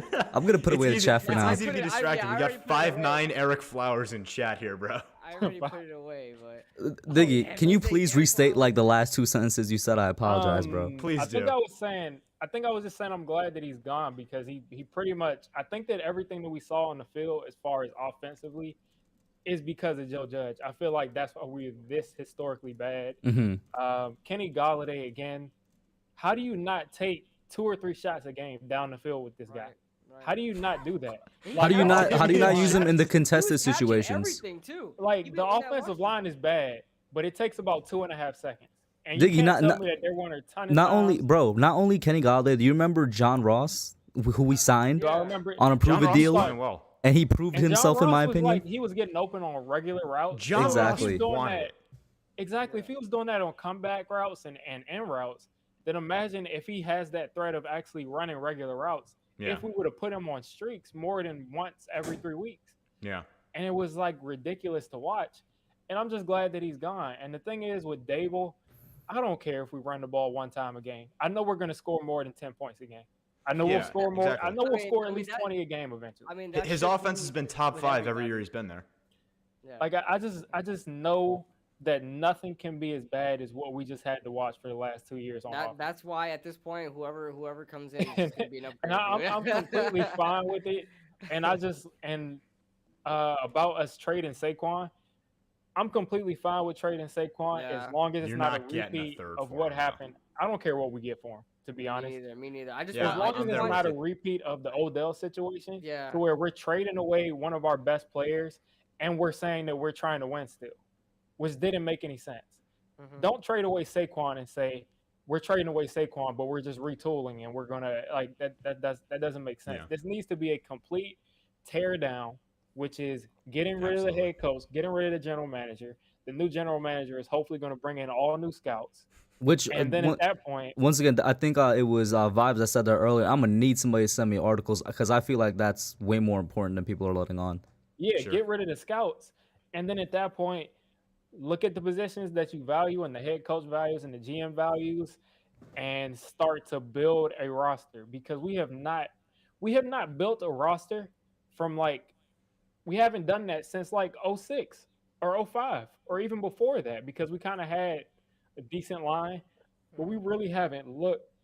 Excuse me, we really haven't looked and just built a roster. We've been trying to retool and just use these players who are not as good as we think they are and just try to pass it off as this team is always competitive. When in reality, we've had a couple of good players that have just masked this thing. And then when we finally get to this stage, KB, this is ridiculous. Yo, This chat. I can't saw even one be in chat that serious said because every KB time I looks look like he up- resells chicken nuggets, and that was the best one by far. That is the Diggy, best I'm one. sorry, Diggy. I don't know who- why, but this one just made me laugh. They said you look like an Eminem, and I was like, what? and Eminem. Yeah. Bro. By the guess way, all- Ash, I gotta say, he started off all right, but some of these last ones have been so weak. Like this, like the last one said, Nate's hair looks like the Atlantic Ocean. What part of the Atlantic Ocean do you know is Should have orange? said the Red Sea or something. Right? Yeah. Like you are just weakening here, Ash, bro. Oh man. You could make a lowlights compilation of some of these roasts from Ash. Like it's bad. I do look. I'm about to invest. And there's some good ones in chat right now, but Ash is struggling. Ash is out not the one, bro. It's Viz and No. Ligma carrying it. But Hey, man. speak. Yeah, Go yeah, ahead, yeah. go ahead, KB. You Oh were yeah, say well, I something. was just saying to add on to Diggy's point there with Saquon, man. I'm just ready to move on from the kind of distraction of that of is Saquon gonna play? Is he gonna be healthy? Because that really takes away from the team and game planning and who's gonna be ready, who's gonna be running the ball for them. I really want to just start over with that position, and whoever wins that position. They're our running back. That is our running back. Hopefully they stay healthy, and we go into every game knowing who's going to be our running back and pretty much knowing what the game plan is going to be of if we're going to run the ball or how the running game is going to look week to week. So I'm done with Saquon. I love Saquon. Trust me. I got Yeah. his jersey. I mean, I'm a huge fan of Saquon's. I was so happy when we drafted him, although a lot of people hated it. I loved it. I don't care. It is what it is, but we gotta let him go. Gotta let him So, go. Diggy, you were talking about building a roster, which is something we He's haven't looking at done the chat right in a now. while, right? So, That was really corny what Ash just said. That It wasn't really is. see, now I isn't it? put the chat away again. I It's gotta open weird. back up. What he I actually say? got to jump off right here, but Yeah. thanks for bringing me on. I'm just happy. I just really hope that we take this opportunity. Are we gonna see the return of Diggy now as well to streaming? You might. I mean, listen. Let's This go. has been the most frustrating. Like, I have not wanted to get in front of the camera all I know, season. dude. I know. Yeah. I know. But- hey, look, the good thing is the Giants don't play for the next couple of months, so I'm Thank happy. God. This is again. going to be the I'm best so part happy because again. we can talk about the Giants without having to watch them every week. Exactly. That's exactly. such a This is sad why- sentence. This is why I'm on camera right now, guys. Before you So, go to yeah, Diggy, let me ask you the one question real quick, right? You said build a roster. Part of that is tearing down the old roster. So are you like what Pest was saying earlier, where it's like 99% of the roster can go? They can go. I mean, like, we can keep someone like Bradbury and Martinez, but like, I wouldn't look at extending them. I wouldn't look at extending them because they're getting older. I wouldn't look at extending Daniel Jones. Obviously, I wouldn't pick up his option. Same thing with Saquon. Same thing with Shep. All of these guys are good players, but there's no point in like extending them long term. I don't have any loyalty to Daniel Jones because we just have to let these people come in and build the roster, and then we can actually give a fair take on like this person came in and did this, because these players weren't forced on the new GM. This coach wasn't forced on the new GM, so we can actually evaluate how they look in 3 or 4 years because this is what they're going to build. So yeah, that's all I have. Thanks for bringing me on, and we'll work. So. For sure, Diggy. Thank you for calling in, man. Nice talking to you, Diggy. I hope everything is good with you, bro. Guys, make By sure the to go way- over there if you don't already subscribe to him and sub him up. While Kush is bringing in whoever's going to come on next, I just want to ask Ash, do you go around smelling wet basements? Is that what the basis of that insult was? I don't understand where some of these are coming from, bro. Like, there's some good ones in chat. Rick Gull has been doing some good stuff. Like, Shout out doing some to good Rick. stuff. Ash is out here saying people smell like wet basements. Like, bro, you are struggling, bro. He lives in a wet Ash basement, bro. said Nate looks like he used to bite when he was little. Bro, like, Ash, you got to really self-evaluate right now, my man. How much of this is projection at this moment? I'm so Because sorry. I have not met this man. Like, I don't know where he's coming with some of this. Shout out to Bark Nasty in here, and then after Bark Nasty, I got DJ Aguero. But Bark Nasty, aka Jordan, what's up, man? How you doing? Yo, what up, guys? Can you hear me? Yeah. What's up, man? Cool. Hey, first thing I wanted to say is I'm out on Golladay. I don't care what nobody says. One thing this team doesn't need moving forward is baggage and quitters. And I was at that game, and I have never seen anybody alligator arm a pass like that in my entire life. It was disgusting.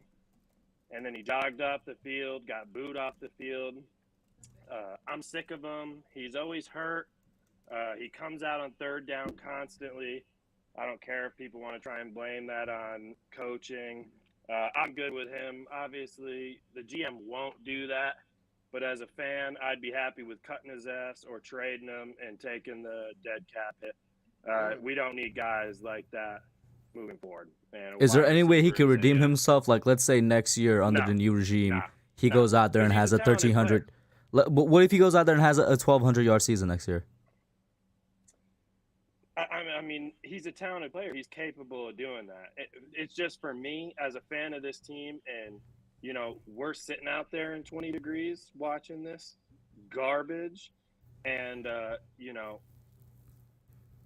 we don't need players like that around here. I don't care. So he's do you talented, of do you course. feel He this? could Do you feel go the out same there. way about Kadarius Toney then? As far as I mean, I haven't really gotten any of those vibes from Kadarius Toney. If you're talking Because about personality, I don't. I know no. The reason I'm bringing it up is because there's a lot of reports coming out that Kadarius Toney wasn't necessarily injured. He just kind of, they kind of sat him for the rest of the season. He wasn't willing to play for the rest of the season. If that's the case, I would tell you the same thing. 100%. Okay. For me, and that's just me personally. That's not the kind of guys I think you want around. If we're talking about building a culture and actually building a future and being competitive, those aren't the kind of the guys that you want around. I mean, y'all were at the game too. I mean, was that not? I mean, that was insane to me. I could not believe it. Yeah. And then watching him jog off the field after that, it's just. And I've complained about him all year. Standing on the sideline on third downs. I mean, I know he got a bad rap coming out of Detroit too. For something similar, and I'm good with him. Yeah, but anyway. Wait, no. Before you go, I want to hear what KB and Nate thinks about all your take. But Yeah. Go ahead. Yeah, go ahead, guys. Yeah. You want to go first, KB? I'll let you go first. Go ahead, Nate. Yeah, with Kenny Golladay, I just as disappointing as it was to see this season, and a lot of it I was disappointed in him specifically. It's just difficult to expect too much of him in that situation. It really is. There was just everything against him. Everything was against Kenny Golladay in 2021. So I think if you're going to say that he should have produced more, that's tough to argue. If you're going to say his attitude sucked, that's fair. That's another conversation. That he quit on some of those games? Yeah, I agree. That's what pisses me off. That's what gets to me. The lack of production, I just don't think you can blame on him because it's not like anything else was working. This offense was anemic in every way. I don't think you can really blame that on Golladay for the lack of touchdowns or yards. So I definitely think we ought to be keeping him around. He's a proven weapon. We know that. We know that from his time in Detroit. We know if someone is throwing him the ball and actually letting him go deep and try and make one-on-one aggressive catches, he can do that. We know he can do what we signed him to do. The contract is what sucks. So for me, I'm definitely keeping him around if it's my choice. I just also understand that he has to be a part of the game plan. All right. Well, as far as Kenny Golladay goes, I agree with the frustrations I have of him. I wouldn't necessarily go as far as letting him go. To echo what Nate said, he kind of said it nicely too. That I agree. It is hard to argue. His attitude does suck most of the time. He goes into those press conferences not very full of energy at all. Kind of just very mopey, very monotone. It's kind of the way he walks on the field on games as well. I never really see him, have any energy, and it could be the player that he is. It could be the person that he is. Don't really know how he acted in Detroit, but as far he just doesn't put out a good vibe out there when Kenny Golladay is out there. But at the same time, if he was the most excited person in the world, it wouldn't change the fact that they don't use him.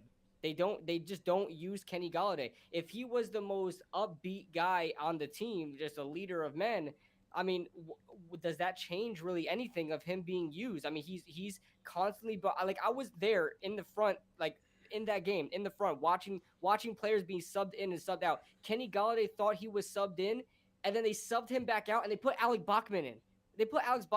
Like that's where this offensive personnel. So I agree, but don't you think that probably has something to do with him too? And I don't like the coaching. So I'm glad everybody's gone. But don't you think that probably has something to do with exactly what we're talking about? His attitude. I get he was underutilized. So, on the attitude, I just want to speak on that real quick. On the attitude thing that we've all acknowledged, because he had a shit attitude. We know that. As much as that's a negative, it certainly is. We acknowledge it. Everything else far outweighs it, in my opinion. The circumstances around that not only caused it, but are way more important in context.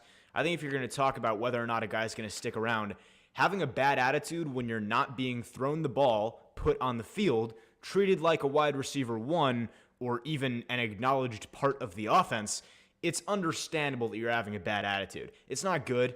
I recognize that. It sucks. It's not good that he has that attitude. But if you look at other receivers, they'd probably be having temper tantrums on the sideline instead. It could be a lot worse. I mean, just think about it like this: this guy was paid $20 million a year to play for this team. He was promised. I mean, when they go to negotiations, it's not like, oh, we just signed a contract and then okay, boom, we're partners and I'm going to play for your team. They had conversations. Hey, we're going to use you for this. We're going to use you for that. You're going to be in this amount of percentage of the playbook. We're going to be, making plays for you in this situation, and then that doesn't come to fruition when he has denied multiple other teams to come here.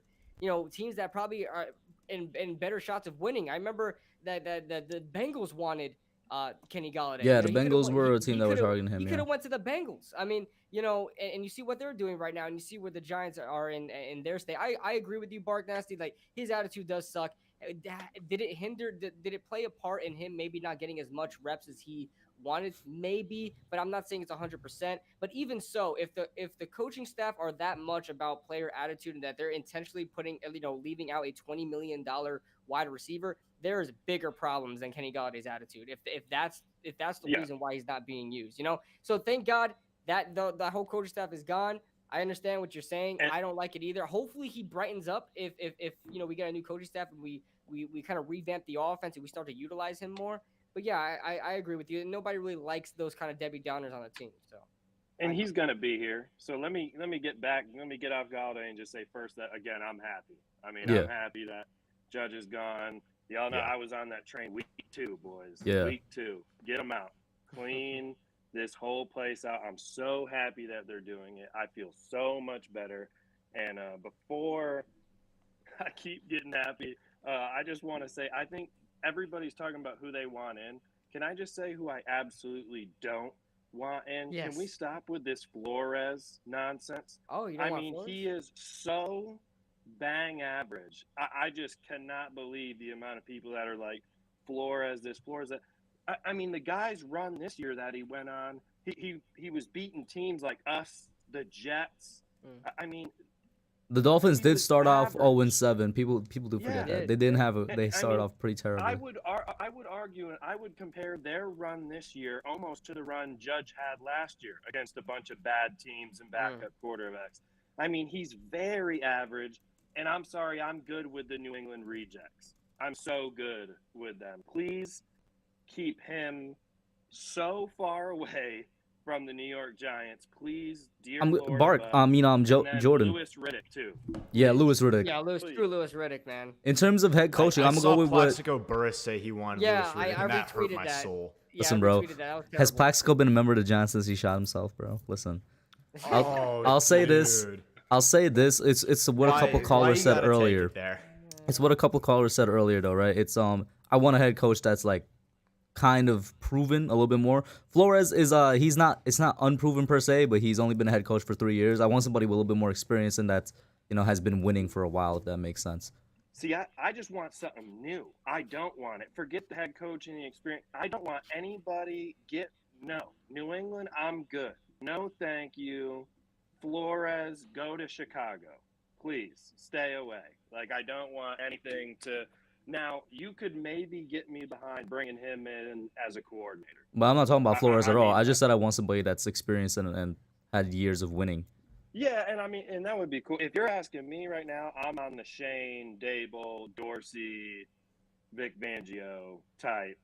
But I mean, for me, if you're DC Fangio, OC Dorsey, head coach Dable, GM Shane, like give me that all day. And there's been a couple other combos. To be honest, I'd be happy with a lot of them. I saw Carl Banks talking about one. And a couple other people. It looks like we're looking for combos. We're linking head coaches with obviously GMs that they know, which would be terrific. And I think the oldest GM we've interviewed is like 44 or something crazy like that. So we're actually coming around to, 21st century football and getting young and analytical. And I'm super excited about that. I like Judge. He's probably a great dude. And he said all the right things, but he was a bad coach. He mismanaged time. The dude didn't know the rules. He was conservative. The rant he went on probably got him fired. And it sucks. I feel bad for him as a dude, but he was an awful coach, and I am so pumped going forward because it looks like Mara learned his lesson, and I think we did that job, guys. I think Giants Twitter and Giants fans yeah, we and him definitely seeing that influenced that stadium on Sunday, I think that was all us because I really am. I don't think I've been this excited in 10 years now. I wasn't this excited when we went to the playoffs. I actually think we might be able to flip this in 3 years. Bark Nasty, before you head out or whatever we're going to do next, I just got to ask, what is being cooked in the background right now? Because it sounds like it's about a smack with all the sounds coming out. I don't have anything being cooked. Is that someone else on stream? That's Kush. Oh, that's Kush? Y'all could Kush. hear that? Yeah. Can you please quiet that okay. down in the kitchen? They could hear it. Yo, I thought it was bark They're nasty because it washing wasn't dishes, happening bro. before. Washing dishes. Nah, I I'm chilling. I'm chilling. Okay. think. This man thought it was But something yes, being I'm just cooked. It's so washing happy. dishes, bro. yeah, washing Oh man, Yeah. see, with that kind of pot banging, it's got to be something cooking, bro. dishes. I'm gonna just tell everybody right now: start getting your season tickets while you can, because I'm so happy that I think this. I'm dumb enough to say I think this ship's going to get turned around here in the next 3 years if we do this right. The candidates that we're looking at interviewing just had me so pumped.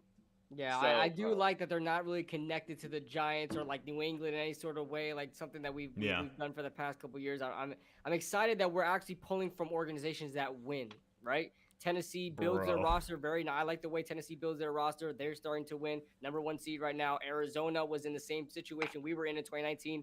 Look at where they are. Look where we are. And San Francisco was in a Super Bowl a couple years ago. So, you know, a lot of winning going on in those candidates. So yeah, Bark Nasty, before I pop y'all, any last thoughts, my guy? Nah, man, that's it. I'm just pumped. Now we just need to nail this draft. Yeah. I will say one thing, just something that I thought of earlier when he said, I mean, I don't necessarily agree with Diggy's statement about, if we trade Barkley, don't say we're trying to win. I mean, do we really need Barkley to be contributing towards win? No, I he don't was know that saying no. Okay, I think don't know. I think you misheard Diggy. Diggy was saying don't do what they did with Odell, which is they traded Odell, but then the message they gave to fans is we're trying to win because it's a lie. It's not that Diggy has a problem with trading Barkley. He's like, don't trade him and then give the message to the fans we're trying to win because that would be you're trying to rebuild. No, yeah, I mean, I agree with that. You're definitely, but I mean, I think that kind of goes hand in hand. I mean, we're trying to rebuild so we can win. I think trading Barkley can be a part of that. I don't think you can't sell a message when you trade Barkley. I love Barkley. I have a Barkley jersey, but I also think he needs to be gone. I would take a sixth for him at this point. I mean, literally, I'd say you take Booker what you can get for him. Yeah. I mean, I'd take whatever. A $6 hot dog for Saquon. See ya. Sorry, like I'm sorry. It's just it's today's NFL. I've come around to that now. It's like KB was saying earlier. I don't care if we pass the ball every single play of every game. That's the way the NFL is right now, and it's running back by committee. And you shouldn't pay him. You shouldn't draft him before round 3. It sucks because I like the guy, but I would take whatever I could get for him. Mm-hmm. And DJ's probably gone too, by the way. I'll leave that. Yeah, it's DJ's definitely gone. Also, I just want to say, it's unfortunate the way it turned out with Saquon. I think he could be one of the biggest what ifs in recent NFL history. Just if he had stayed healthy, if we had given him any sort of offensive line, et cetera, et cetera. I will say this, in terms of the results and in terms of the 2020 hindsight, it certainly doesn't look like we should have drafted him that high at number 2, especially over a guy like Quentin Nelson, over guys that have stayed healthy, et cetera, et cetera. But I don't think that should be an indictment of drafting running backs high in the draft, not like number 2 high, because that's a mistake. But there are going to be, every few years, a running back that does have the talent. If your roster is in a position to be able to make that move, that you should be taking them probably top 15. That's, first off, definitely not the Giants. I don't think it'll ever be the Giants because our roster will always suck. We're the Giants. But a team that does have an incredible roster and just doesn't really have a running back, there's going to be guys that come out in the draft that are worth high picks. Again, not number 2 because that's insane. But positional value, I think, is starting to get it's a little bit of an overcorrection. There are going to be guys who are talented enough to be worth that pick. So, Bark, I'm going to pop you out here, man. Thank you for calling in, and thank you for tuning in as usual. Thank you for your support, bro. Have a good one. And appreciate it, y'all. This by is the way, way, new beginning. Yeah, absolutely. Kush, Ligma just destroyed you a little bit earlier. Like, that was ugly. That was bad. Oh, so a lot of these haven't hit tonight, but he got you earlier. Yeah. Ligma's an OG troll, man. Ligma's an experienced troll, getting bro. some good insults in tonight, and his one on you was bad. That was bad. But DJ, I know I said you were next, but I got a member back here, bro, so I'm gonna pop them in, and then I got you. So, Bobby, what's up, man? How you doing, bro? Hey, guys. How you doing, Kid Blue? What up, Bobby? How you doing? I'm happy we got rid of Joe Judge and that Gettleman's gone too. Now, this is what I want to happen. I want the Giants to trade Barkley for Russell Wilson. How's that sound? That's That not gonna sounds happen. That's That's not gonna happen, Bobby. Okay. What are you, Kush? What are you talking about? That's amazing. Deal. Who's going to be the quarterback this year? No, what I'm saying is Seattle wouldn't give up Russell for just Barkley. Well, Russell wants to come to New York, so that's happening. It's going to happen. Okay. He wants to come to Deal. Kush, you're talking like Bobby doesn't have the authority to make this move himself. What are you saying right now? The GM, I would do that. Get rid of Barkley because we don't really need him anymore. We have Booker. And No, what I'm saying is, Bobby, is what makes Seattle accept that deal? No, Kush, you don't understand. If Nate, Bobby can speak for himself, Nate. No, you don't understand, Kush. Bobby, if Bobby Nate, is listen, the GM Nate, of the Giants, he simply Nate. picks up the phone. Go ahead, Bobby. Yeah, I'm going to call up whoever's the He GM simply of the tells them. Seattle Seahawks, whoever that is. Okay. Okay. Maybe. Yep. So Maybe. who you think the quarterback's going to be next year then? I think we should still do a stopgap. I don't know. Clayton Thorson. I think we should have a stopgap. Shut up, Kid Blue. Guess who I want? I already told you this a long time ago. Who did I tell you, Hub? You remember. No, I don't. You're I'm being sorry. put on the spot here, Kush. He plays in Colorado now. Oh, Teddy Bridgewater? Yep, that's who I want. Yeah, Teddy Bridgewater Teddy would probably he would probably cost a little bit more money than what a stopgap would be. Well, he's $8 million. He's definitely gonna cost more than Daniel. Daniel's making like 7 or 8 next year. So, How much do you think Bridgewater's going to cost? Well, he's on a $15 million contract right now, so he's gonna be already I more understand. than I'm just saying, how much do you think it's going to cost? I think he's gonna be maybe 18 mil. And you don't think there's guys out there that we can get as a bridge that are going to be less than 18 mil? okay, who you No, want? I'm talking specifically about Teddy Bridgewater. Sorry. I misunderstood you then. No, Yeah. Who you want, Nate? Who you want as a quarterback? Personally, I think it depends on our coaching staff. If we have a coaching staff that can develop a quarterback and is not going to ruin somebody, I'd love to draft Malik Willis. But if we don't, then I would probably just keep Jones on $8 million for another year, give him a chance, and if it doesn't work out, draft someone. Backup? Didn't you say you wanted him to be backup before? No, I said I think that might happen. Well, who's going to quarterback if he's the backup? That doesn't make sense. Someone new. I mean, you have a new GM head coach. It's going to be whoever they want, most likely. I hope they get a better quarterback than Daniel Jones. He can't even throw out of the paper bag. One thing I gotta say is we gotta. I know everybody gets triggered when you hear me say this or hear anybody say this, but trust the process, right? Wait for the right draft to get that quarterback because this draft they said it's not good. I would rather wait with Daniel Jones and then show up in a draft and get a guy like freaking Bryce, somebody that you will fall in love with at quarterback, and not just draft the quarterback because you have to draft the quarterback. Like Malik Willis is a guy. For me, in the Giants situation right now, because of where we are at this franchise, the state of the franchise right now, we would draft Malik Willis just because we need a quarterback. I mean, it's not because anybody really falls in love with Malik Willis at quarterback. Maybe a lot of people are, especially on Twitter.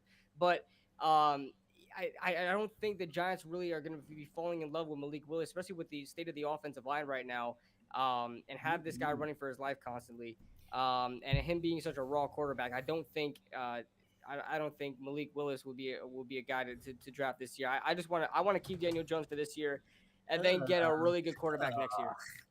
Yeah, it's all part of the rebuilding process, Bobby. Rebuilding process, man. No, we're gonna have a 4-13 season again with Daniel Jones. I mean, no matter how you slice it, we're probably gonna have a 4-13 season. We gotta we rebuild. need a backup quarterback. We need to sit Daniel Jones on his butt where he belongs because he can't. Are you against just waiting until 2023 for a quarterback? Better than Daniel Jones could. I tell you that much. I'll ask you this, Bobby. Are you against waiting until 2023 to get a quarterback? Like, do you want a new one right now? No, I want a backup. I want Daniel Jones to sit on the bench, and we need a good quarterback. So, yeah, you want a quarterback immediately? Yes, we need one. I tell you, I want Russell Wilson. He wants to come to New York. Okay. How does Russell Wilson survive in our offense? Well, he's not surviving up in Seattle's offense too good either. Their offense only stinks. That's the point. That's the point, right? He's gonna be to get Russell Wilson, right? It's gonna take probably both of our first round picks. Unfortunately. Well, do it. I'll do it. I'll get him. Yeah, we need to help that offensive line, man. Yeah, it's gonna be like at that point Liam Neal. you're putting faith in the new GM and scouting staff to build the offensive My line guy Liam somehow. Neal and Linderbaum.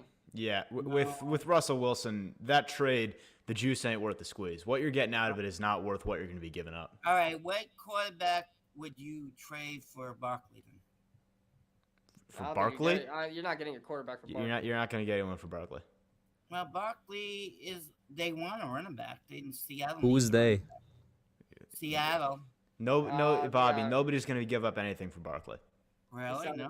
Besides a fifth. Well, that was my thought. Okay, I'm not as good as you, Nate. I'm sorry. Well, I'm not trying to say anything to you, Bob. No, I'm just letting you know. Smart. I just think in my head, stupid head. I just don't want to see Daniel Jones on the field again because he can't quarterback. He's so stupid. The game against Dallas, he should have handed off to Booker. He was right there. No, the dumbass goes up here and it gets in. He gets a concussion.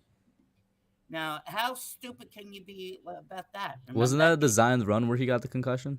No, I would have just roll out. Yeah, I would have just listened. I just would have just handed off to Booker. Booker is a good running back, I think. Shout out to Joseph Balby in the chat. He's right, but our offensive line, we got to get better. Should we get 2 offensive linemen in the draft then? First 2 round picks? I mean, you want to trade those 2 round picks for Russell Wilson, is what you're saying. No. Like Nate said, you don't get it for a squeeze, right, Nate? In some words, yeah. Yeah. So you guys went to the game this Sunday?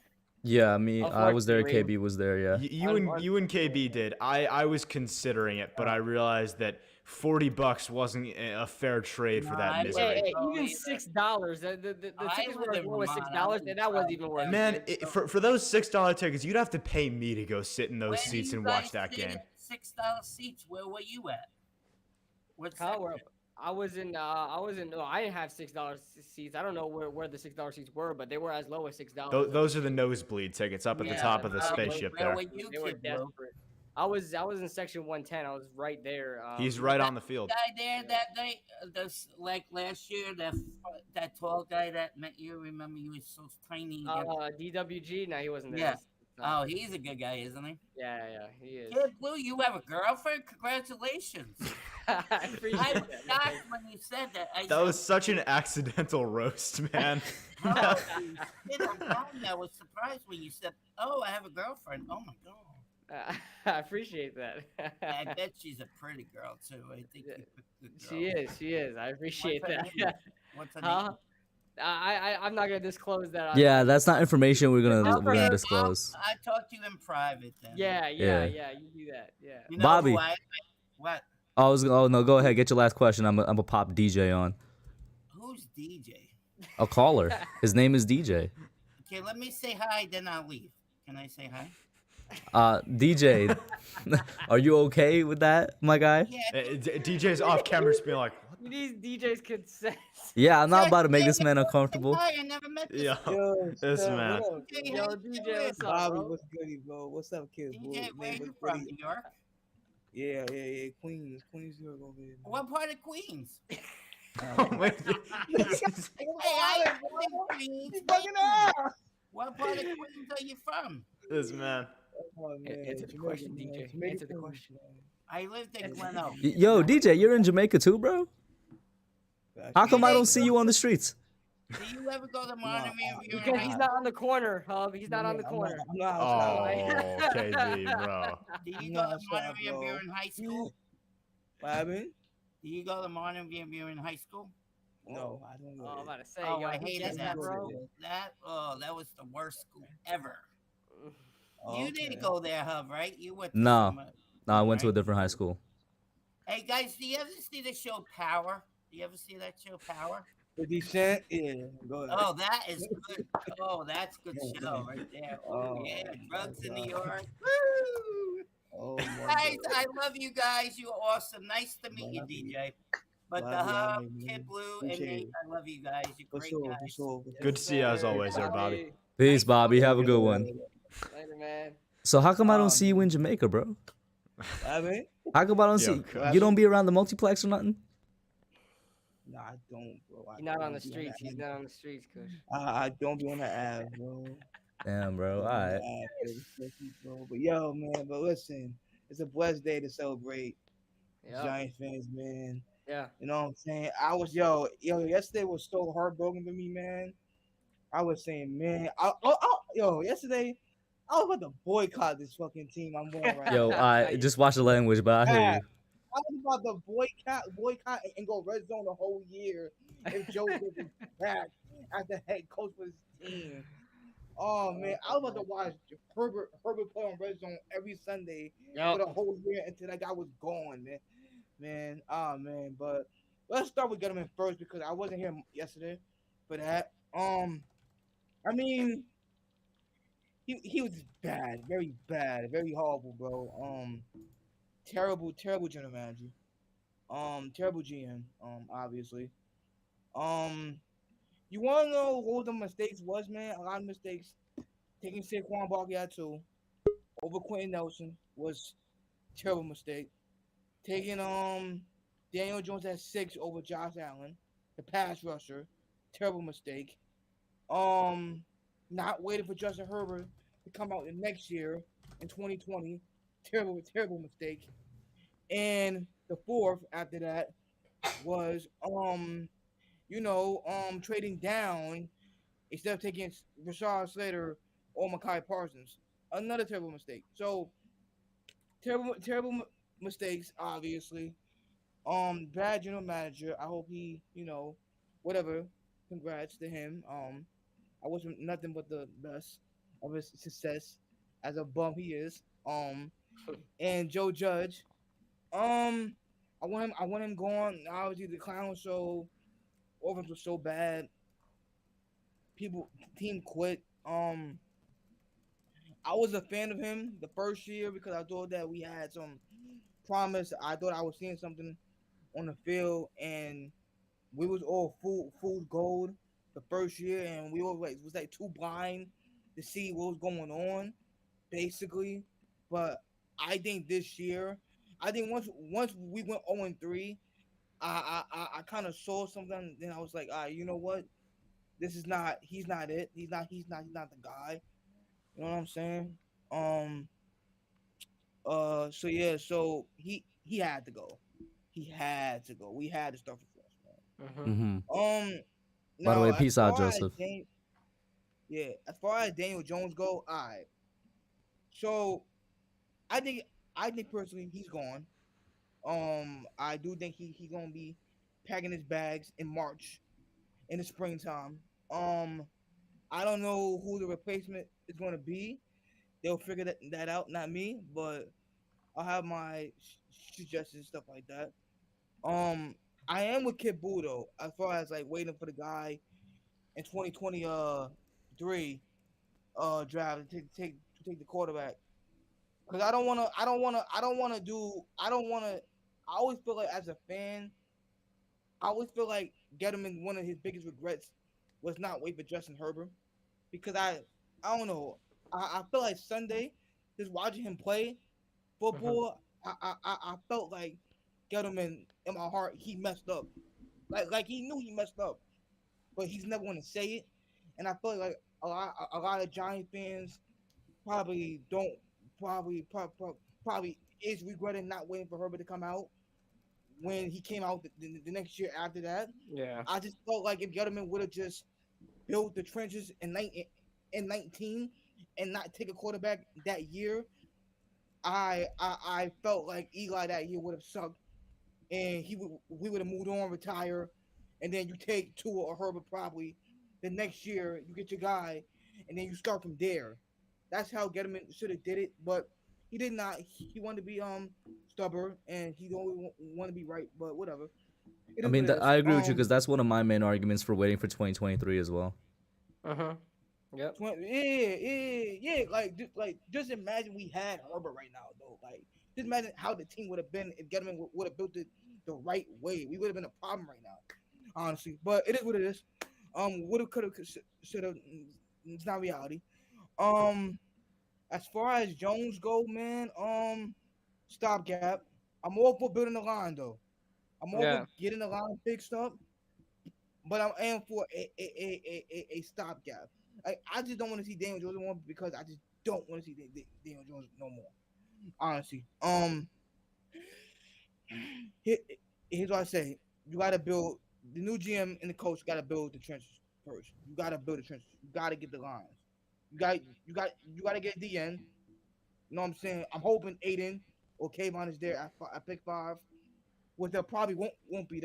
They'll probably be gone by the time we pick. But you got to build a line. You got to get D line, O line. You got to build a line, build the trenches. As far as the GM and coach goes, for GM man, like I said, the Bills guys, I'm down for that. What I really want though, I really want Ryan Poles with Bieniemy and Watson. That's my dream Giants trio. As like you get all three in here. You know what I'm saying? Stuff like that. I somewhat want to build my team like Kansas City in some way. How the motions, the passing plays, how they use their guys over there, and a lot of speed guys and stuff like that.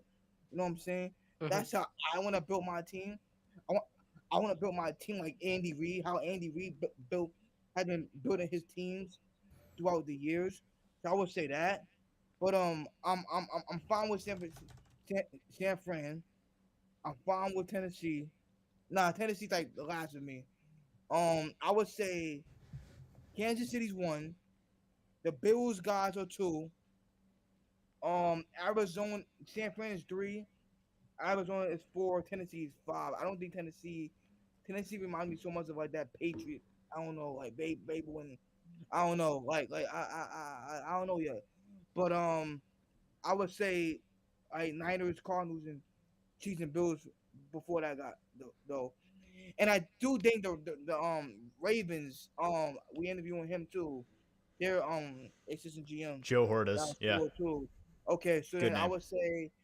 I would say he's okay. So they're 6 then. All right, so then they'll be like 5 to me basically, 5 and stuff like that because the Ravens do have built their team correctly over the years. But yeah, man, I'm just excited, but I'll be more excited. Like I said, Ryan Poles, Bieniemy, and Watson. That would be like crazy. But So go ahead, before sorry, go ahead. Go ahead. But before I respond to that, I just want to say, in chat, AB, my guy, if you're gonna call people stupid, you can't make typos while calling them stupid. That is rule number 1 of the internet. But yeah, I mean, a lot of what you're saying, I agree with.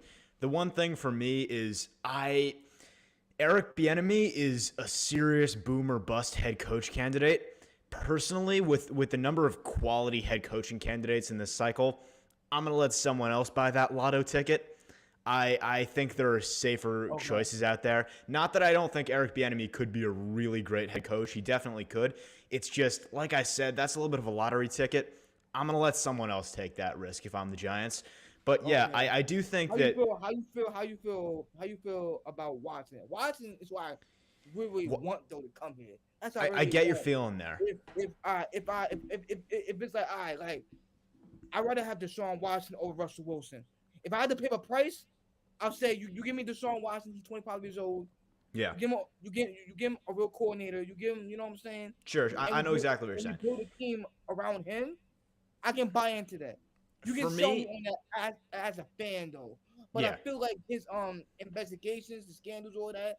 I feel like the Mara's they're not doing anything. The GM will. I don't know, but I just feel like if we do go Kansas City, I do feel like he probably will go with Bieniemy probably, and then Bieniemy will probably get Washington because Washington want to Bieniemy in Houston, so that's why I said that trio could work out. You know I know what you're saying. For me, it's just with Bieniemy, like I said, it's a little bit of a lot of ticket. For me, Deshaun Watson, there's so much we don't know. If those things we don't know work out, like if it turns out that he's clean, there's no problems with his standing in the NFL, of course, absolutely. He's a 25-year-old star quarterback. Who wouldn't want him? But for now, I think in terms of injuries for players coming back, you got to treat the offseason like it's the worst case scenario. You got to plan for the worst, hope for the best. So for me, I'm looking at candidates that we know for 100% are possibilities. So for Deshaun Watson, as dream scenario as that is, to have him in Giants blue and being coached by a great offensive staff, it kind of feels like a pipe dream at this point, but we'll see. That's something to watch as the offseason progresses. Yeah, One guy, I think, I mean, for me, the dream for me is having Pep Hamilton come in as the offensive coordinator. He's a name a lot of you might know. He is the guy who worked with Deshaun Watson in Houston and sort of turned him into the star quarterback he is. And Pep Hamilton's a name going around in a lot of circles. And if we are going to bring in a new quarterback and we're going to bring in a high talent guy, a guy like, say, Malik Willis, say some other raw draft prospect, whoever, that's a guy I want working with my young quarterback. So, DJ, because it's getting late, I'm gonna ask you to get your last thoughts out. Oh, Ash dipped. I was about to talk about Ash, but yeah, let me get your last thoughts. Yeah. I want to know y'all two response before I leave. If that was cool. So you were saying with Eric B. Enemy, right? I was saying so. Let me go back real quick. So I was saying that my dream hire was the enemy Watson and the Ryan Poles guy from Kansas City. I want to build my team like the Chiefs, like to be the Giants Chiefs in some way where it's an Andy Reid type offense where I bet. All right, so this is what I'll say to that. I do like Ryan Poles as a GM candidate. I have a lot of people been talking about Joe Shine. A lot of people been talking about Adam Peters. For some reason, I haven't seen Ryan Poles in there a lot. Ryan Poles has a very nice resume. He has 12 years under Kansas City. Literally worked his way up through the scouting department. So as a scout, like that's where he is, right? You're gonna know he's gonna do his job great when it comes to player evaluation, talent evaluation, things like that, and with the draft. So I do like him as a GM. I'm gonna side with Nate with this one on Eric Bieniemy. I'd feel like I'd go with somebody that I have a bit more of an idea of how they're gonna fare as a head coach. Eric Bieniemy is a great offensive mind. I really do think he's being groomed to be that Andy Reid's successor, but also I have no idea how he's gonna be like just being with a head coach. I'm not sure. That's the same reason why I have the same feeling with Brian Dable.